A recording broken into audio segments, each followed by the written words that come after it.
Dans le silence, entre les phrases, il se passe parfois plus de choses que dans les mots eux-mêmes. Ces silences ne sont pas des vides.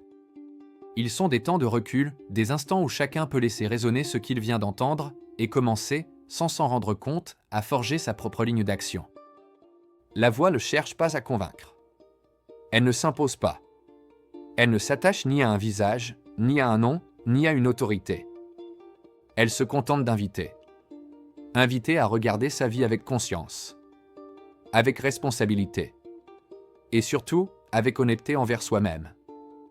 Le personnage que vous voyez ici, celui que la voix a choisi pour transmettre, n'est pas un modèle à suivre, encore moins une figure à admirer. Il est simplement le témoin d'un chemin possible.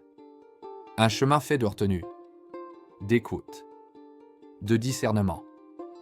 Chaque silence qu'il marque, chaque parole pesée, chaque instant de recul, n'a pas pour but de se placer au-dessus, mais de laisser la place. La vôtre. Le respect ne repose sur personne. Il ne dépend d'aucune institution, d'aucune idéologie, d'aucun individu. Il se construit ailleurs. Dans les gestes simples. Dans les décisions discrètes. Dans la manière dont chacun choisit, jour après jour, de considérer l'autre et de se considérer soi-même.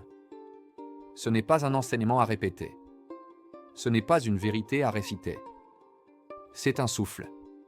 Une guidance intérieure qui s'installe lentement au fil de vos propres expériences jusqu'à devenir instinctive, naturelle, solide. Alors prenez ces silences.